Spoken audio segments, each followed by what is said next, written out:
Now class 10th triangles में आगे देखते हैं हम एक क्वेश्चन और। एंगल बाइसेक्टर थ्योरम्स हमने करी थी, ठीक है।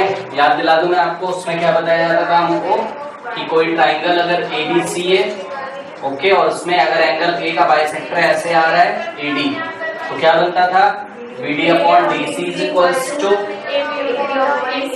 AB upon AC. इस पे बेस क्वेश्चन हम कर रहे थे। देखिए क्वेश्चन आपको मिला है, बोलते हैं जो जो बोल रहे हैं मैं करता जा रहा हूँ। बोलते हैं आपसे कि एबीसीडी आपके पास एक कोऑर्डिनेटर लेके गए हैं, ओके, तो मैं बना ले रहा हूँ। देखिए ये देखिए, ये आपके पास A B, okay, C D, ये आपके पास एक कोऑर्डिनेटर है, ठीक है ना। आगे सुनिए, इसमें क्या बोला जाता है, आपको बोला जा रहा है ए बी ए डी के इक्वल है। ये देखिए, ये वाला जो ए बी है वो ए डी के इक्वल है, ओके। बोला जा रहा है angle bisector of BAC, okay, angle bisector of BAC. तो आपको बनाना पड़ेगा पहले बीएसी। देखिए बीएसी, डॉट डॉट करके मैंने बनाया। बीएसी का एक एंगल बाइसेक्टर है, बीएसी एंगल दिख रहा है आपको, इसका एक बाइसेक्टर है, और साथ में बोल रहे हैं कि सीएडी का भी एक बाइसेक्टर है। सीएडी मतलब ये वाला एंगल और ये वाले एंगल का बाइसेक्टर है। तो इस पे डबल लगा रहा हूँ, इस पे सिंगल, क्योंकि जरूरी नहीं है कि ये दोनों आपस में क्या इक्वल, हमें क्या पता कैसा कोऑर्डिनेटर लेंगे, ओके। तो देखिए बीएसी का जो बाइसेक्टर है यहां से मैं निकाल रहा हूं, और बोला जाता है कि जो बीएसी का जो बाइसेक्टर, ऊपर छुपा दो, बीएसी का जो बाइसेक्टर है वो बीसी को ई पे मिलता है, बीसी को ई पे मिलता है। और सुनिए सीएडी का जो बाइसेक्टर है वो डीसी को एफ पे मिलता है। सीएडी का जो बाइसेक्टर है वो डीसी को कहाँ मिलता है, एफ पे। वो दिक्कत है, हाँ मिला दीजिए। ये देखिए ये इसको ऐसा लाइक दिस, ओके। नाउ अब आपसे बोला जा रहा है कि आपको शो करना है EF पैरेलल BD। क्या शो करना है आपको, प्रूव दैट EF पैरेलल, अच्छा EF पैरेलल BD अगर ये कराना चाहते हैं तो मिला देते, ज्वाइन कर देंगे। तो E को F से मिला दिया, ओके, और B को D से मिला दिया है। तो EF पैरेलल आपको क्या दिखाना है, BD। देखो अप्रोच आप अपनी देखिए पहले, इसमें आपको शायद दो थ्योरम्स लगानी पड़ जाए। क्यों, क्योंकि एक तो इन्होंने आपको पैरेलल करने के लिए बोला है, और जब पैरेलल करने के लिए बोलते हैं तो हम क्या लगाते हैं, कन्वर्स ऑफ थेल्स। तो इसका मतलब इसको करने के लिए मुझे क्या लगाना पड़ेगा, कन्वर्स ऑफ थेल्स या फिर converse of BPT, basic proportionality. वो क्या कहती थी कि अगर रेशियो क्या आ जाए सेम तो साइड्स पैरेलल होती। इसका मतलब पैरेलल दिखाने का मतलब है कि अदर वे राउंड आपको क्या दिखाना पड़ेगा। ध्यान से देखिए, EF पैरेलल BD अगर मेरे को दिखाना है तो कौन सा ट्राइंगल पकड़ोगे, CBD में क्या दिखा ले जाए, CE upon EB is equals to, no yes, CE upon EB is equals to CF upon FD। बस इतना ट्राइंगल देखिए ऊपर का, ओके, बस इतना ट्राइंगल देखिए ना। याद आया कि अगर पैरेलल है तो वो इसका प्रोपोर्शनल भी सेम होगा। जी नहीं, दिखाना है पैरेलल, हमको दिखाना है। इसका मतलब पैरेलल को कभी हम डायरेक्ट दिखा ही नहीं पाते हैं, पहले हम क्या दिखाते हैं, रेशियो से।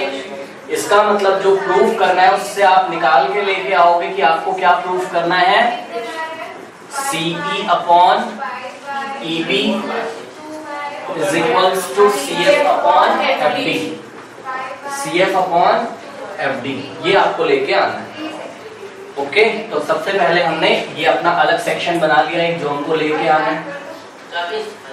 याद है ना आपको, जब भी पैरेलल लाना होता था तो पैरेलल कहाँ लाते थे हम पहले क्या लाते थे, रेशियो से लाते थे, और फिर उससे बोलते थे हम पैरेलल है, कन्वर्स लगाते। ठीक, अब बताइए कैसे करेंगे इसको। हाँ, ये जो एंगल बाइसेक्टर इन्होंने दिए फालतू में तो दिए नहीं होंगे। कौन कौन से ट्राइंगल लोगे, ADC, ओके। तो इन ट्राइंगल ADC, और जब आप ADC देखोगे तो ये छुपा लीजिए, ऐसे छुपा लिया। ADC में एंगल A का बाइसेक्टर कौन, AF, और खड़े कहाँ हो जाओगे, S, ठीक है। दिख रहा है? इधर सर करके देखोगे तो ये देखिए, ये DC पे आके पड़ रहा है कौन? AF। तो क्या बनेगा? DF upon FC is equals to AD upon AC। वो दिक्कत है? DF और no yes DF upon FC, क्योंकि जो बाइसेक्टर आके जब सामने गिरता है तो सामने वाली साइड को इक्वल को नहीं, ऐसे रेशियो में डिवाइड करता है कि वो किस रेशियो पे इक्वल होता है? उस रेशियो पे इक्वल होता है जो रेशियो उस एंगल को क्या कर रहा हो? कंटेन। तो हो जाएगा DF upon FC, DF upon FC is equals to, देखिए DF अपॉन FC करेंगे, यहां से मत लेना AC अपॉन AD, गलत हो जाएगा, याद है? DF अपॉन FC को ऐसे लेंगे AD upon AC, AD upon AC, number 1 बना के छोड़ दीजिए। नाउ अब कौन सा ट्राइंगल लेंगे? Triangle CBA। हाँ, अब कौन से को छुपा लेंगे? ऊपर वाले, ठीक। ABC में देखिए A का ये देखिए, ये वाला बाइसेक्टर AB यहाँ पे आके गिरता है, तो BE अपॉन EC, तो BE upon EC is equals to BE upon EC, sorry BE upon EC is equals to AB upon AC।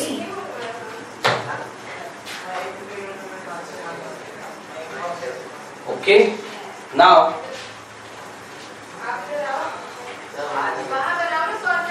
Okay, और क्या गिवन था इस क्वेश्चन में? आपको एक चीज और गिवन था, AB किसके इक्वल था? AD के। याद रखिए गिवन था आपको, AB किसके इक्वल था? AD के। तो इसलिए मैं इस AB की जगह क्या लिख सकता हूँ? AD। तो दिस इंप्लाइज दैट कि BE upon EC is equals to AB की जगह वी कैन राइट AD, और ये हो गया ठीक है। तो फर्स्ट और सेकंड इक्वेशन के RHS इक्वल हो गए, LHS इक्वल हो जाएगा। तो फ्रॉम 1 and 2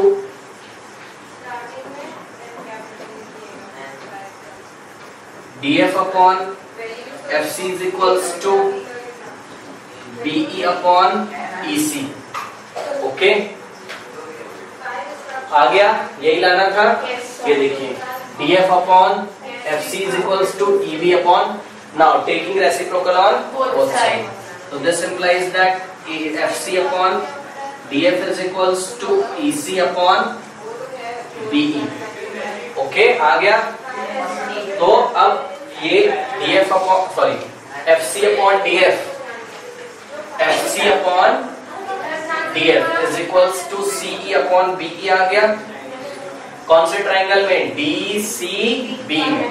इसका मतलब है कि FE is parallel to by converse of basic proportionality theorem। ये आप खुद करेंगे, सारी लैंग्वेज नोट करिए खुद से। Any point inside a triangle ABC, okay. कोई ट्राइंगल है आपके पास ABC, तो ये ट्राइंगल मैंने बना लिया A, B and C, and O is the point inside the triangle, बना दिया मैंने। आगे सुनिए, बोला जाता है कि the bisectors of AOB, BOC and COA means AOB means ढूंढिए AOB मिलाना पड़ेगा। अब ये समझिएगा O है, अभी मैंने लिखा नहीं है, तो देखिए एंगल AOB का जो बाइसेक्टर है वो AB को मिलता है पॉइंट D पर, ओके। इसी तरीके से एंगल BOC का जो बाइसेक्टर है वो BC को मिलता है पॉइंट E पर। इसी तरीके से एंगल AOC का जो बाइसेक्टर है, AOC का जो बाइसेक्टर है वो AC को मिलता है पॉइंट F पे, ओके। बस इतना आपको गिवन है, तो आपको तुरंत समझ में आ गया होगा, एंगल बाइसेक्टर थ्योरम लगा सकते हैं, ओके। ये पॉइंट O होगा आपका, ठीक। इसमें आपको बोला जा रहा है कि प्रूफ करिए, शो करिए या प्रूफ करिए, show that AD into BE into CF, AD into BE into CF is equals to dB into EC, dB into EC into F A. Okay, देखिए किसका, एडी बीई सी एफ, ढूंढिए कहाँ है, AD be और C F. देखिए AD लिया तो ये छोड़ दिया, बीई लिया तो ये छोड़ दिया, और सी एफ लिया तो ए एफ छोड़ दिया। इसका जो प्रोडक्ट है वो बचे वालों के, बचे कौन कौन थे, डीबी ईसी एफ ए के प्रोडक्ट के इक्वल। ठीक है, तो देखिए इसको किस तरीके से करेंगे हम, बहुत सिंपल है।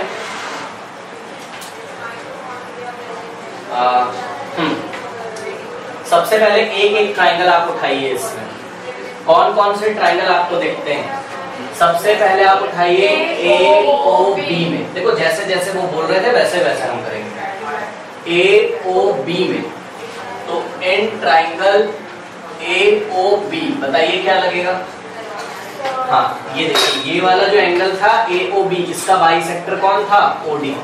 तो क्या बनेगा, yes, AD upon DB is equals to AD upon DB, गलत कर दिया आपने, AD upon DB is equals to OB कैसे हो जाएगा, हाँ AO होगा ना, उधर से चले थे ना, AD है ना, उधर से चलोगे कि नहीं, कैसे खड़े होके देखोगे, ऐसे उधर से खड़े होके देखिए, कॉपी घुमा के ऐसा, तो क्या आ जाएगा, OA आपने OA up no AD upon DB किया है तो OA अपॉन OB होगा। This is number 1। ओके, इसमें आप एक सावधानी और रखिएगा, बताता हूं अभी मैं। दूसरा ट्राइंगल कौन सा ले वो लोगे, BOC। तो इन ट्राइंगल BOC बताइए क्या बनेगा, BE upon EC is equals, तो BE upon EC is equals to BO या फिर OB अपॉन OC। अब यहाँ पे मैं देखिए कुछ बताना चाहता हूँ, एक बहुत इंपॉर्टेंट चीज। इस टाइप के क्वेश्चन में ना ध्यान से देखो, इधर आपकी एक ही आदत होनी चाहिए। एक आदत का मतलब जो आपको पढ़ाया गया था वैसी आदत डालिए। देखिए जिसपे आके पढ़ता है ना एंगल बाइसेक्टर, उसका रेशियो आप लेते हो AD अपॉन DB।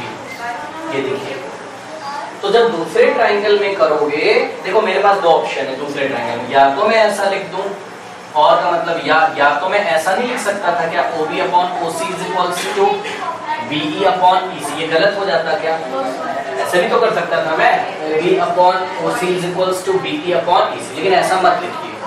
जिस स्टाइल से आप चल रहे हैं उसी स्टाइल से चलिए इसमें। ठीक, आप कौन से स्टाइल से चल रहे हैं, जिस बेस पे आके गिरता है वहां से उठा दो रेशियो, DA अपॉन DB।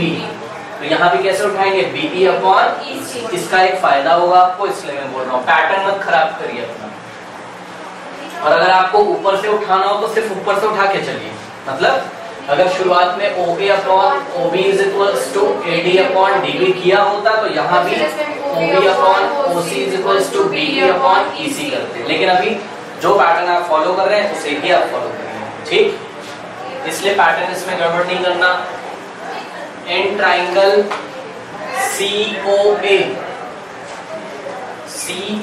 में बताइए पैटर्न को ध्यान में रखकर, CF upon FA is equal to CO upon OA। yes, CF upon FA is equals to, तो CF upon FA is equals to OC upon OA। This is equation number 3। अब जो लाना है और जो आपने रिजल्ट लिखे उसे ध्यान से आके खोल के देखिए। देखा, इसका प्रोडक्ट लाना है AD into BE into CF। Okay, मान लो, इसको छोड़ो, मान लो मैं आपसे बोल रहा हूँ कि 2 इज इक्वल्स टू x लिखा है और 4 इज इक्वल्स टू y लिखा है। प्रूफ करो कि 8 इज इक्वल्स टू xy होता है। तो आप क्या करोगे, 1 को 2 से मल्टीप्लाई कर दो। हाँ, इक्वेशन 1 मल्टीप्लाइड बाय 2, मतलब LHS से RHS। 2 into 4 8, this into this, यही हमें यहाँ पे भी करना है। AD BE और CF का प्रोडक्ट लग रहा है, ढूंढो AD BE CF का प्रोडक्ट लग रहा है। लग रहा है? एक चीज तो चलो कम से कम पकड़ में आ गई। और देखिए DB, EC और FA, ठीक, DB, EC और FA, हालांकि वो नीचे बैठे हुए पर कोई बात नहीं, एक बात तो हमें पकड़ में आई और उसी को हम लेके चलते हैं। क्या करते हैं, दोनों इक्वेशन को क्या करते हैं, मल्टीप्लाई, सॉरी तीनों को, तो बाय मल्टीप्लाइंग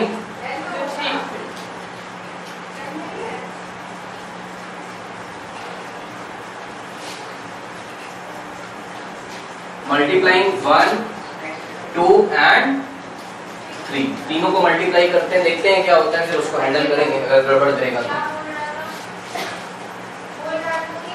देखिए LHS LHS से हो जाएगा RHS RHS, LHS को LHS से करिए तो क्या हो जाएगा, AD upon DB into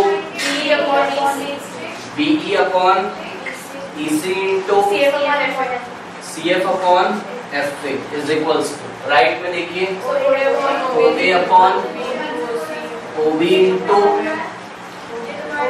OB upon OC into OC upon OA, मिल गया? देखिए कैसे मिल गया, OB gets cancelled, OA gets cancelled, OC, right में क्या बच गया, 1, राइट में क्या बच गया, 1, ठीक। अगर राइट में 1 बच गया, सब कुछ कट गया, तो देखिए किस तरीके से बनेगा, लेफ्ट में पूरे नीचे वाले को साइड ले लेंगे, यस, बाकी AD वाले का इंटू कटिंग तो वही होगा, BE इंटू CF अपॉन, ये लेफ्ट वाला मैं लिख रहा हूँ, DB into EC into FA, DB into